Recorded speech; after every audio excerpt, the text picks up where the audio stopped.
All right, welcome back to Beyond the Court with League One Volleyball, where we deep dive with some of the top coaches and leaders in volleyball and beyond. I'm your host, Courtney Thompson, and we all know that a great coach will challenge their athletes to find their best in all areas of their game, while also helping to inspire and motivate them in ways that go far beyond the court. Today we are joined by none other than Jason Watson, one of the most enjoyable people to be around and an incredible leader and coach. Jason has built an amazing career, currently serving as the head coach for the University of Arkansas volleyball program. Under his leadership, the Razorbacks have risen to national prominence, highlighting their incredible run last season in the Elite Eight. Before Arkansas, Jason was the head coach at both Arizona State and BYU, really earning a reputation for just developing competitive programs, competitive athletes, fostering a winning culture, and helping a ton of athletes reach their potential. Over the years, he has guided numerous teams to NCAA Tournament appearances and earned multiple Coach of the Year honors. What really sets Jason apart isn't just how much he's won, but really his innovative approach to the game, his commitment to developing well-rounded athletes and people, and the respect he commands in our sport. Jason, you are one of the best volleyball minds I've been around. You always make me laugh, and you are someone that everybody just wants to hang out with. So thank you so much for taking the time today. Yeah, I'll take some issue with that introduction. You know, I think I'm just a volleyball coach that likes to think about volleyball a lot. But I'm glad our paths have crossed. I don't know where they originally crossed, but I'm delighted that they did. You know, if nothing else, it's always been a good time, you know, and so I appreciate that immensely. I think we met a long time ago, kind of in passing, but I do remember the first Gold Medal Squared clinic we did together. And I was presenting on mental skills. You've heard me say this, but I finished the presentation and I was like, well, that was fun. And I come off and you're like, hey, I love the message. I have never heard a human swear more in 1 hour in my entire life. You're like, so that's you. It's cool. Yeah. That was, it was genuine, right? It wasn't, it was something. You didn't pause to think about it. You know, you just went straight in on that sort of stuff. And probably the most swear words per minute out of any GMS presenter in the history of GMS. There you go. And so you should wear that as a badge of honor, I think. Appreciate it. I really do. I appreciate that. But again, the message was on point. Like, it was a phenomenal message, Court. And so, thank you. But yeah, it was funny. Yeah, well, I'm very excited to dive in. Can you start by just sharing a little bit of how you got to where you are in your career? I grew up in Homebush, which is a suburb of Sydney, Australia. You know, and I very much love being Australian, although I've lived in the States longer now than I've lived in Australia. But still, you know, from 0 to 19, I was Australian. But wanted to come to the States. Just was enamored with the college system, you know, and was fortunate enough to go to school at BYU, and so it was cheap, and it was the funny story is my parents said I could go to Utah because in the news cycle in Australia, nothing ever bad was on the news out of Utah, you know, and all this bad stuff was in California and all of this stuff, you know, and so that's how decisions were made in the Watson household. So I ended up at Utah and BYU and played for Carl McGowan, you know, as lots of people do, and maybe if you're not familiar with him directly, you have been impacted by him indirectly. He's just, you know, he's since passed on, and roomed with a guy by the name of Hugh McCutcheon at BYU, and so Huey and I were roommates. Good Lord. Yeah. How we managed to both graduate from BYU is maybe another podcast. Yes. But didn't really know what I wanted to do when I grow up. Still don't, you know. And but loved my coach. Right, just came along at a time where I probably needed an enormous amount of direction in my life, because I don't think I would ever be a coach if it wasn't for Carl, you know. And actually, I don't know what I would be if it wasn't for Carl. You know, I'd probably in some shack on a beach in Australia, you know, talking about what I used to be able to do, you know, and through that, I've been able to, as you do, right, you work through some stuff you get to be assistants for really good people, and then eventually get your chance to be a head coach. And then when you get your chance to be a head coach, you figure out that it's really hard to be a head coach, and you're really not prepared. And I was fortunate to have, my first head coaching job was at BYU, which seems like it shouldn't be the case, And I was fortunate to have some athletes that were incredibly compassionate and empathetic about a coach that was trying to figure out, how to be good to and good for people. And I certainly wasn't. I was actually horrific at that. And then just moved around. That's a strong word. What's that? Horrific. Oh, I was. Yeah, I was. I think at times, especially for me, we look at our athletes as these commodities, that you're a setter and that you're a middle, and what value do you bring to helping me win, right? Like helping me win, and I think that's just and that's how it was initially, and that's just a really bad way to look at relationships, as these people are these commodities. But we won, right? And so it kind of justified that a little bit, because we're winning, and if that's what you wrap yourself up into, I am who I am because we win, is probably really unhealthy. But learned out quickly that at Arizona State, when I left BYU to go to Arizona State, we didn't win, and we didn't win a lot, and so I had to kind of evolve in that space. And that was a really wonderful evolution for me, just learning how to be, like, not an ass, So I've been on this quest, I guess you could say, not to be an ass for Simply put, there's the title of this podcast. Yeah. For a long period of time. And depending on who you speak to, I may have made some progress, or I may not have made some progress. Sure. But the quest is still going on. When did that shift happen? Was it just when you started losing? Were you in it and winning and like, oh, this doesn't feel great, or what I'm actually chasing? Or when I was at Arizona State, I worked alongside a guy by the name of James Felton, and James ran Club Red, which was a volleyball club in Arizona. Right? Listen, Kent Juniors, we used to battle Club Red. They were amazing. Yeah. Chelsea Goodman. Goody. Good. I coached Goody at at BYU. Yeah. Oh, I loved her. Oh, the best, right? Just the best, I mean, she kicked my ass, but she's great. Yeah, that began my affinity for undersized outside hitters. Was Chelsea Goody. Yeah, nice. And so worked alongside him. He had good kids, and we were trying to get better and some things. And he had played volleyball at Irvine, so I had kind of known him. We had played against each other, MPSF days or whatever it was. But anyway, James one day says to me, "Hey, I wish your athletes knew you as well as I know you, because they probably view you significantly different." Wow.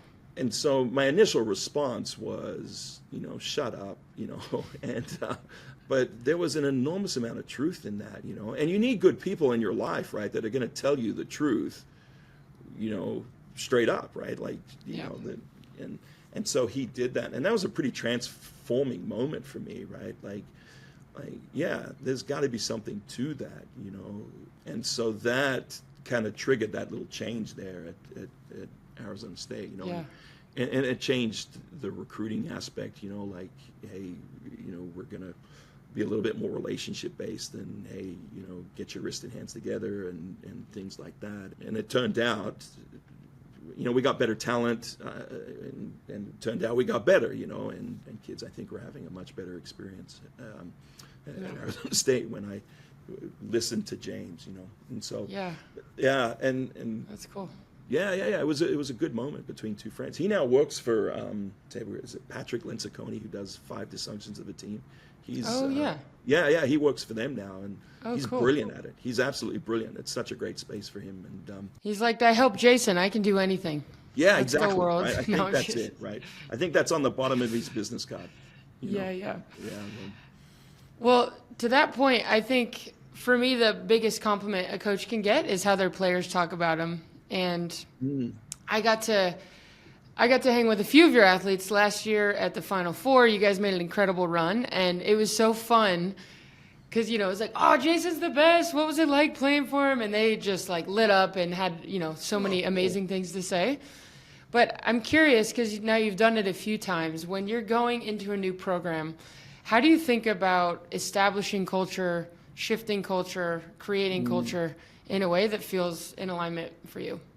That's a really good question, and I don't know if there's this prescriptive method based upon. I mean, I've been a head coach now at 3 different programs, BYU, Arizona State, and Arkansas, and I think, you know, from the outside looking in, all 3 of those programs are much different. You know, I was just going to say, in such different environments. Yeah. I mean, from BYU to Arizona State, right, and whatever stereotypes you have over those 2 schools, you know, but I remember my first day here at Arkansas. You know, we had this team meeting, and one of the questions was, who's excited about playing volleyball at Arkansas, right? And all these hands go up, you know, and who's nervous about there being a coaching change, right? And my hand went up, and then eventually everybody's hand went up, and I go, look, yeah. Listen, we're all in this together, you know. I'm just as nervous as you are. And one of the things that we probably need to get on the table here is that whatever you're feeling, I'm probably feeling the exact same thing, you know. And that's what I think sometimes we miss out on, right? That I think most teams where the staff and the athletes are feeling the exact same way. They just don't know how to communicate it to each other, you know. And so I wanted to cut through that pretty early, like, hey, we've got to talk through some of these things, and we'll get it figured out. And you know, this semester we've got this idea of trust, right? That we've got to build this trust. And I don't know, you guys may have had it. We had it at BYU, this idea of like every play every day, right? Every play every day, every play every day. And I think that is a trust thing, right? Every day, every play every day, we're building trust, right? And so I was reluctant to ever take over a team and tell them they need to trust me. You know, my goal was to build that trust through like daily interactions with them and communicate and move. I think this is pretty interesting, like move most of the communication away from my office and down onto the court. You know, if we get to the end of the season and then we have to sit down and figure out where we've missed the mark a little bit, you know, like. You mean like get to the end of the year and go, all right, now let's talk about your experience. Yeah, how was right. it? Yeah, right, yeah. You just missed the mark there, you know, and so we've tried to move most of those conversations into the gym. That doesn't mean that you can't come into my office and sit down and talk, but I would rather that just be this unstructured moment, and I think we try to make all these structured moments, right, where we're like, I don't know, trust falls and. You know, whatever it is. And maybe there's a place for them, but for me being intently engaged in unstructured moments for you as an athlete seems like that carries a little bit more weight, you know, like, hey, Court, I thought you were great yesterday in practice. You know, I know that it's hard for you to work on this right foot pivot, you know, but man, I just really think it's coming along, you know, and I hope you feel the same way, you know, and hey, let's chat about that sort of thing. I think those are just magnificent moments, you know, and let's not wait till the end of the year, right? I love that idea. And I was going to ask about it because you shared that, I think, at a coaching clinic, and it was massively disruptive. Like, do you remember how many questions were like, wait, so you never have meetings officially with your athletes in the office? Like, what? Yeah. But if there's like a kid like struggling with playing time or like an issue that usually is kind of this like drawn out conversation, do you use that same approach? Yeah, try to. Try to be proactively. Look, that's not to say that we don't have meetings in here with athletes, you know. And it's not to say that athletes can't schedule meetings with us, and that happens, you know. So it's not like we're like, whoa, no, don't come. You know, it's not that. You know, like, but we try to be a little bit more proactive in that space and catch them in the arena in which they're probably a little bit more comfortable having that conversation. I mean, I don't know how you've been in your meetings with coaches, and I won't put you on the spot there, but it just seems like this is what happens here, you know. The older you get, the more comfortable you are with your coach, right? The longer you've had a chance, and you've built a rapport, and you've built, trust, I guess you can say. But if you're a freshman, right? My goodness, how difficult is that? Like, Yeah. and you come in and you never remember the question that you wanted to ask until you leave the office and you're like safely away in your car and you're like, that's what I really wanted to ask, right? And right. Let's cut through that a little bit, I love that. I love how you articulated it, intensely engaged and present with them in these moments where it's comfortable for them. Can you share about the whiteboard, what you do ahead of practice, just to kind of check in with your team? Yeah, I'd be curious to get your cool. thoughts on it, actually. Yeah. I don't know if you're contractually obligated, if you have some affinity with GMS, to have a whiteboard in your practice, but it seems like it, right? Like, Seems like it. Like that company has single-handedly increased whiteboards in practices around the country than any other group ever, right? So yeah, if you're listening to this and you have a whiteboard in your practice, you can thank GMS.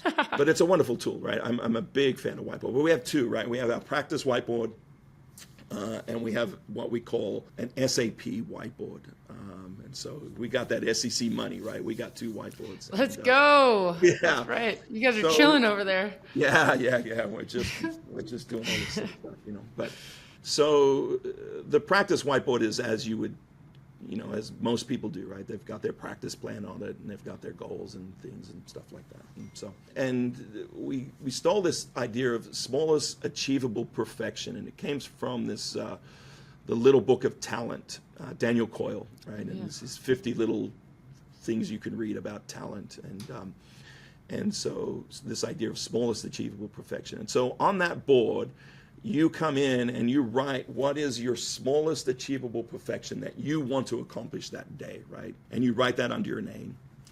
And then you record the number of hours of sleep you have, We trust them. Like, we don't want them to wear wearables, and, we don't want to micromanage their lives, like, that's tough. Hey, but then we have this red, yellow, green, and that's how you're feeling physically, right? And so green, I'm great, good to go. Yellow, it's like, hey,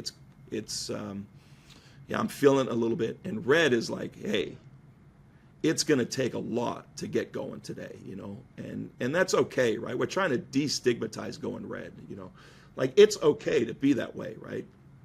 And you being honest with me in that space allows me to coach you with some empathy and some grace, right? Like, hey, come on, like, hey, what do you need from me to help you get going, and that helps me plan my thing. What was ended up happening, Court, was that people were putting their what we call emotional well-being, or their mental health, into that category, and so we decided to bring it out. Taylor Head is the one that kind of, that was an athlete-driven thing, and she's like, hey, we should move this over to some other category, and so we went with sky blue and gray, and so sky blue is like, hey, it's a sunny day outside, like, I'm feeling great, right?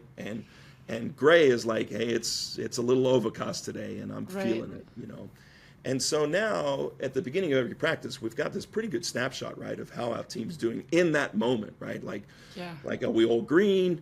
Are we all yellow? Are we all red? Are we blue? Are we gray? Like, and so now we can all look at that board, right, and go, okay, hey, this is what we're in a good place, right? And or it's like, oh boy,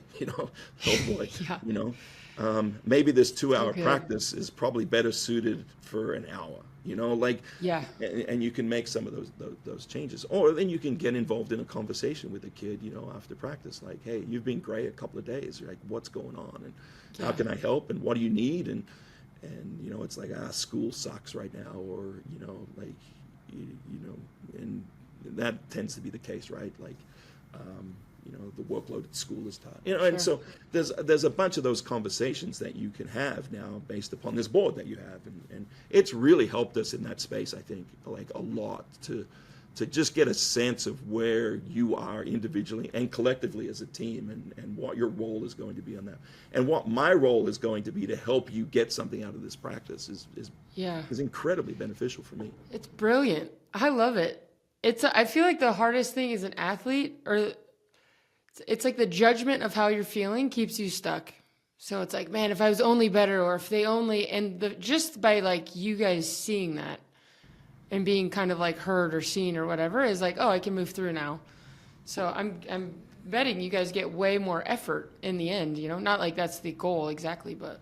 Well, I think you can in concert with your practice board, like if you write practices where there isn't a huge variance in the number of drills that you do, that your athletes know, okay, here's this drill, right? Like I know what this drill looks like. I know how this drill runs. I know how it is. And I understand how long we're going to be in this drill.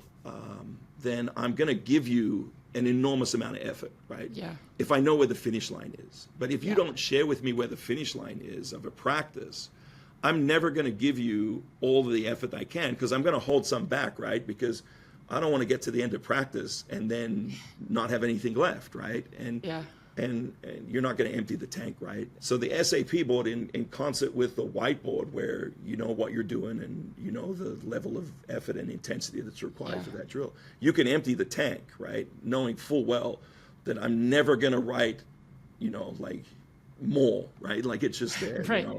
And I think that's the wonderful thing, but I mean, that would be the thing for coaches, right? Like if you want to get more out of your kids, tell them how long they have to work for.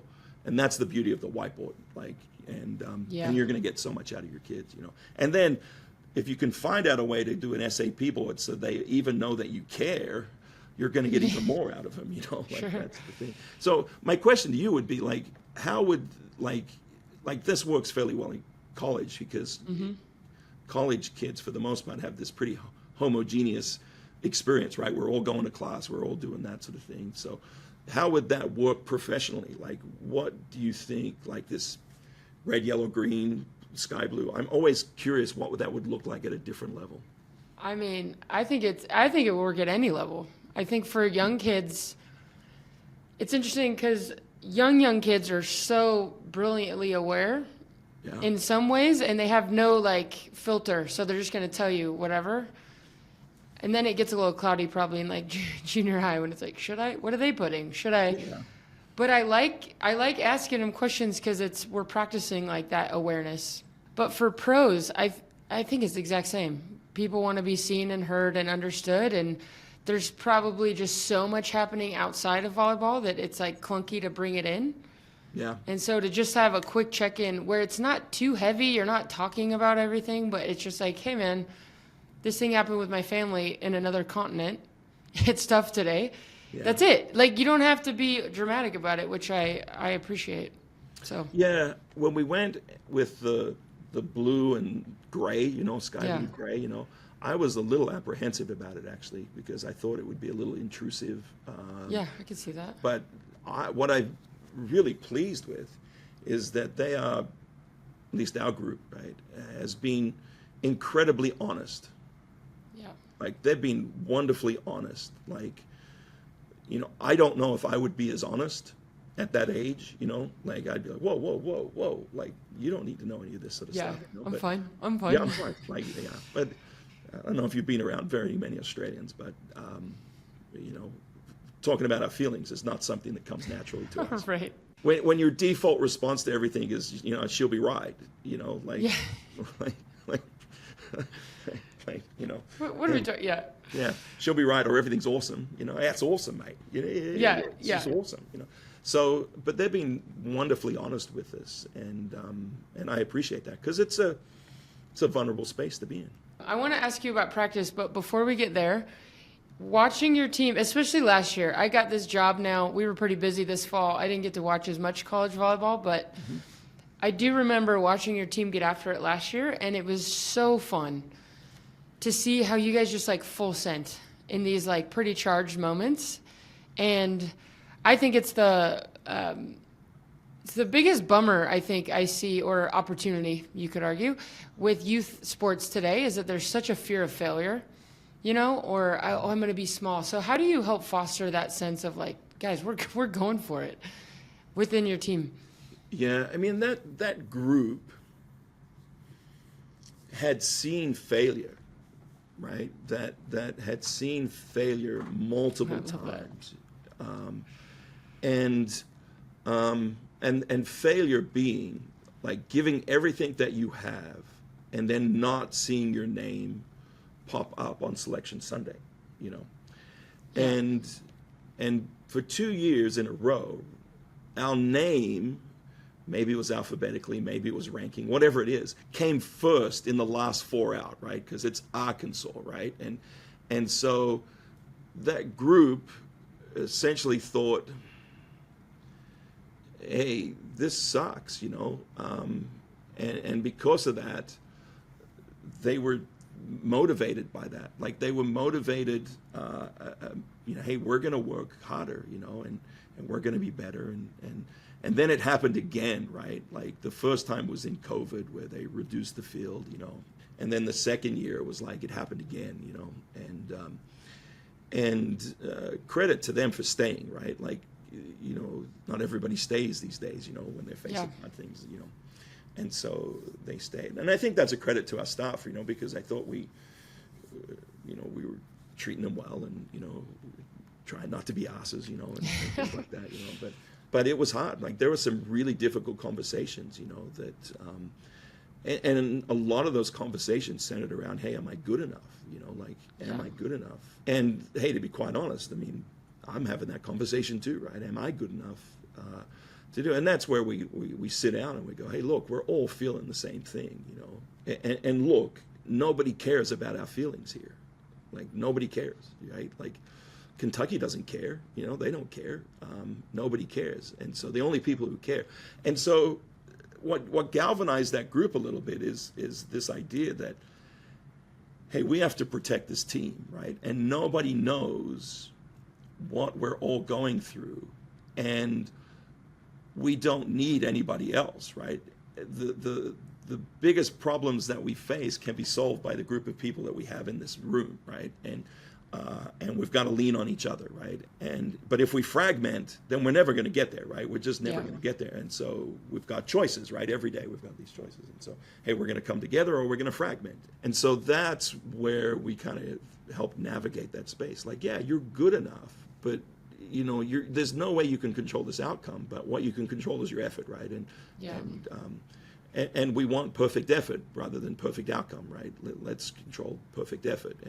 And so there were those conversations, right? You can control the effort that you're going to give, so let's give perfect effort.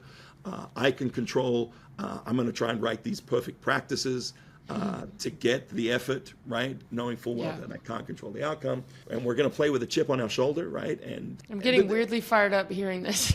Let's go. I love it. Right. Hey, and so good. Let's go. And you guys, you know, it's your team, and let's make the most of it. And so it was this culmination of like just one of the more difficult moments in my coaching career is trying to find words to provide comfort to a team that's given everything they've got, and a committee has decided that it's not good enough, right? Goddamn, yeah. And so one of the interesting things is, and look, the committees, they've got their constraints and they've got all these things and they've got to do what they've got to do, right? And you know, they don't go into that saying, hey, how do we screw over this group of athletes, right? But they can only take 64, and that's the way it goes, you know. But the interesting thing that came out of the second snub, right? Even though we talk about oh God, that's heartbreaking. Right, the second snub is like, hey, what are you going to do to remove doubt from the committee, right? That's the thing, right? Like you've got to remove doubt from the committee, you know, and don't put it in their hands, right? Just don't put it in their hands. And so it wasn't like a committee, right? But there was a part of us that was like, hey, we're not going to put it in your hands anymore. You have to include us, you know. And then when we get in there, we're going to win, so that the next year, right, you go, you know, hey, Arkansas, they're not so bad, you know, like let's put them in, you know? And so there was a lot of those moments, but man, a lot of tears, like a lot of doubt, a lot of healthy self-reflection, a lot of like even in the seasons, right? Like that's what people don't see, I think, right? They see winning, but I don't think they understand the toll winning takes, because winning is hard and it takes a toll. I mean, you've won at the highest level possible in college, right? And perhaps that season gets romanticized the little further you get away from it. But the pressure to perform, the external pressure that you're now facing, right? That comes with success. Like, it's a whole different paradigm, right? It's wild. Yeah. You guys felt that after your run? We felt it during, right? Like, During. Oh, so, yeah. So, God, brains are so inconvenient in this way. It's wild. Yeah, like one shift. Yeah. Yeah, right. That just this incredible breakdown. Like, think back to October, right, of your college season. Like, October is this brutal month for college volleyball. It right? is. It's, You're just in the boxing ring, right? Yeah. Round 8. The monotonousness of your schedule, right? The NCAA tournament, which gives you a little injection of enthusiasm, is so far away. August is like a lifetime away, right? Like, and you're just in this grind, right? And good teams. But it's new and fun, and like, here we go. Right. Like, hey, we're all optimistic. together. And now we're in October, and the weather's changing, and and it's like, oh my gosh, right? Like, do we have to do this again, right? Yeah. Like, we're in a hotel in the middle of nowhere again, and in those moments, kids break down, like they just break down, and conveniently, right, school puts all midterms on the same week that you have to play Florida or Kentucky or something, right? Like that, and kids just break down, like they just break down emotionally, and what I found is like, yeah, it's okay. There's nothing wrong with this, right? Like, this was going to happen. I just didn't know when it was going to happen for you, but it's going to happen. And I'm telling you right now that you're absolutely like everybody else in the country right now, and you're fine, right? You're fine. And we're going to give you some grace and some empathy to work through it. And listen, you're not as bad as you think you are, and, all of these kind of things. But yeah, it happens during that, man, it's not rainbows, ponies, and glitter, right? Like, and I also think, well, obviously, it's why it makes it so great. And I think I can be a little bit emo and dramatic at times when I was competing. And I think it was like a strength, because I would just build this like massive, like, I would just sit in those feelings of like, we got crushed, and it's like, I'll never let that happen again. But what I think was so powerful about what you said, I think optimism gets construed as like, we didn't make the tournament once. So guys, we're going to get it next year. It's going to be great. We got to keep working. We don't get it again. And I think there's a miss when we just go to like, hey, it's going to be fine.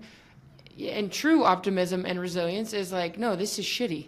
Yeah. And we're all in it. And we're just going to let it be shitty and honor that. There's nothing worse than the leader that like comes in and is like, let's skip this and go. And then it's weird.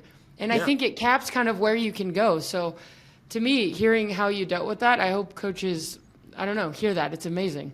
One of the things that ended up happening out of that series there was that we had this little mantra that was, hey, we're going to be the best team in the country that nobody thinks is good. Yes. Right? And we talked about that a lot. Like, hey, you guys, we're the best team in the country that nobody thinks is good, and so what ended up happening is that,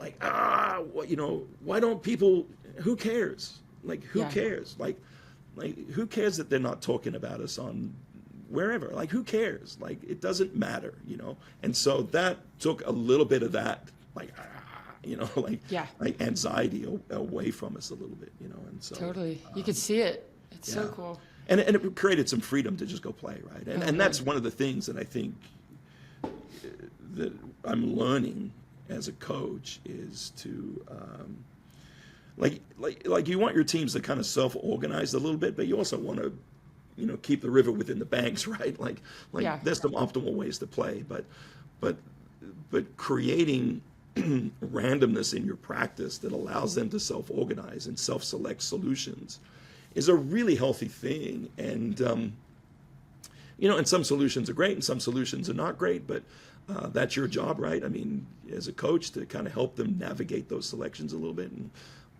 And that group is, I think, thriving in this idea of being able to self-organize. So great. I was just going to ask about that, so I'm glad you took us there. What constitutes a good practice? Simplistically, when the athletes work more than the coaches, right? That's awesome. I think in its its simplest equation, that I think a practice that mirrors the context in which your athletes are going to have to perform the skill in a match, right? And so we're looking for transfer, but we're really looking for retention. And so we need to make sure that the context is right, And so here at Arkansas, big bulk of our practices look like the match. That they start with a serve and they end with some kind of kill, error, or whatever, right? And it flows in that way. Now, within that environment, right, we can add some constraints and we can add some focuses, we can add some things, and we can change the direction of the toss, we can change the direction of whatever to achieve some of the things that we want. But if you walk into a gym and it starts with a serve and ends with something that looks like volleyball, then you're in the right forest. But I think anything else other than that is probably a waste of time. The opposite of that would be like a very blocked something, or coach is hitting off a box and we're playing from like something like that. So for a coach that wants to move towards this a little bit more, I'm guessing there's some anxiety of like, is this going to work? Yeah, now sure. We've got 2 weeks of training before the match. How do you know if like this transfer is optimal? That's a weird question, but how do you think about that? Yeah. You know what I mean? Well, the biggest constraint we all face is time, right? Like that's the biggest constraint that we have in coaching. We don't As have I enough get a buzz of it. for my next call. Yeah, right. We don't have enough of it. We can't create more of it, right? So time is this thing, And look, there's nothing wrong with. I think blocked practices have gotten this kind of stigma attached to them, right? Like blocked with variability is probably a really nice thing to do for beginners, and you've got to spend time in that space, right? I'm not saying that you can't, right? You've got to tend, right? And variability would be, hey, like if I'm teaching you how to set, right? Like I'm going to do it, you're going to toss to me and I'm going to pass it to you and you have to go set it, right? And so there's going to be some variability in my passing, trust me, right? There's going to be an enormous variability in my passing, right? Yeah. And now you as a setter have to respond to that variability. And that's a pretty nice way to do some things. If you really want to help these younger athletes, paint a really good picture of what the skill should look like, And if they're 11 or 12, like, don't show them you. While you're elite at what you do, the skill gap between them and you is just too far, right?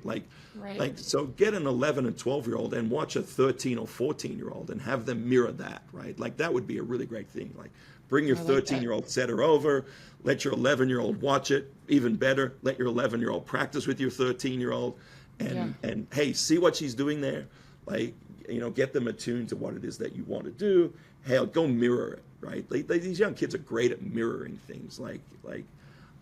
I grew up wanting to play cricket for Australia, right? That was my goal in life. It turns out I suck at cricket. I'm just terrible at it. But I really wanted to. And I spent hours in my backyard, right? Just trying to bowl like my favorite bowler and bat like my favorite batter, And it turns out I was horrible at it, but I still wanted to mirror them, right? And so kids can mirror their favorite athletes in a way because they're really good at it, And look, I don't want to go off on this tangent, but that's what's so great about all of these pro leagues now and the visibility, right? Like young kids can identify with volleyball players and then go mirror them because they see them more. And I think we should acknowledge what a wonderful thing this is rather than get pissed off about a saturated market, right? Right? It's wonderful. It's what is happening in this country right now. It's wonderful for these young athletes because then they can go, hey, I want to grow up being like Courtney, right? And, we're going to wear headbands everywhere, That's whatever right. it was, right? Oh, And but that's cool, right? That's cool. Yeah. Like that's a wonderful thing. And it's so fun as a young kid. I think it's one of the best feelings when you like that spark hits and you're like, oh my God, that's what I want. Yeah. Yeah, fun. and I'm gonna come watch her, and I'm gonna watch everything that you do intently, and then the next day in practice, I'm gonna go try and do it, you know. And so as you're trying to make this shift as a coach, right? Like you can do some of this kind of stuff, but I think one of the keys is that we've lost, or maybe gets lost in the shuffle, is that there's only one way in which an athlete receives feedback, and that's from me to you verbally, right? They're getting an enormous amount of feedback that's coming in lots of different ways that isn't just as prescriptive as it is from you telling them, right? And I think sometimes, you know, like parents have this idea that that's what coaching is, right? And coaching is not a Disney movie, right? Like, you know, like, hey, get on the line and who do I play for kind of stuff, you know, like there's but that's a good more. scene. Yeah, it's a great scene, right? But it's not the only scene, right? Sure. There's a bunch of other scenes that are also great scenes in there, you know, and so there's some, you know, we lose sight of that sort of thing, you know, and so, you know, coaches should be a little kinder to themselves in that space, you know, but yeah, as much as you can, like, get your practices looking like the game. We are running out of time, unfortunately, but I do want to ask you I got all one. the time in the world. All right, one setting question. You're the best. What do you hope your setters understand really well? Setting training, in my opinion, it's just my opinion, is incredibly prescriptive. This footwork pattern for that, this footwork pattern for that, this for that, you know, and we're going to go coach you up in a probably incredibly controlled and you know, in an environment that never mirrors what you're going to actually have to do, right? Like that's the thing. Yeah. So at Arkansas, we never talk feet. We don't even talk footwork. What we do is that what we want you to look like at the point of deliverance is we want you to look like the number one. So it's a little bit of an external focus, you know. We don't want, so, you know, hey, 1, right, and this is good. We don't want you looking like a 7 when your arms are too far in power. We don't want you looking like a 6, you know. But we also understand that those things are probably going to have to happen, right? Yeah. Those things are going to probably have to happen. But your primary goal is to look like a 1 so that we can create some seams, right? Like that we can put an enormous amount of pressure on the middle, right? The middle doesn't care what your feet look like because they're not watching your feet, right? They're watching your hands and they're watching your deliverance and some things. And what you're trying to do, right, is you're trying to manipulate the pattern recognition or the contextual awareness of the middle, right? Like that's what you're trying to disrupt, right? And so your deliverance as a setter that is consistent, right? Like looking like a 1 helps disrupt that stuff for the middle, right? Don't let them read some stuff right there. Now, when you can't be deceptive, well, that's not really deceptive, right? But that's the word we use. If you can't be deceptive, then your job is to deliver the ball with tempo first and then location, right? And then with that, you know, we're not worried about 1s, 6s, and 7s anymore. We're worried about you know, delivering it with some stuff. And so what I would want my setters to know is that you're free to go be as athletic as you need to be a 1. That's it. That's it. And then along the way, right, we're going to look at your pattern recognition, right? Like, are you feeding the right person at the right time? Like, why did you make that decision? Like that setter training to me is like getting into why you made the decision that you made, right? Rather than what mechanics you used. Like, I don't care about that. I care about what the decision was that you made, you know? And what's interesting about that, when you start shifting away from that kind of mechanics prescription kind of deal, like setters are really smart. Like, and I know we were both setters, so we're going to say that, right? But but setters are really, really smart in that they're processing an enormous amount of information and then still delivering a hittable ball. And why they choose to set some things is really fascinating at times, and you want to be able to ask. And sometimes it's even better than what you thought, right? Like I have some inherent biases over what I think should happen in that situation. And you're like, no. This is why I did what I did. And I'm like, yeah, actually, that makes a ton more sense than what I was thinking, you know. Yeah. And those are healthy conversations. And those conversations, I think, build trust, right? And allow your setter the freedom to go do what it is that they need to do without having to be like fearful of failure, you know, like, oh, okay. Yeah, I see what you meant there, but hey, here's how I saw it. You know, but yeah, I like your solution better. Like, I like your solution better. And that's where we're spending our time. And I love that. It's curious, and collaborative. Yeah, and then trying to make sure that the hitters are giving actionable feedback back to the setters, right? Like you know, trying to break the cycle of, hey, if I kill it, it's a good set, you know. Right. And maybe it was, but you know, is it a repeatable set that's going to allow you to hit with range?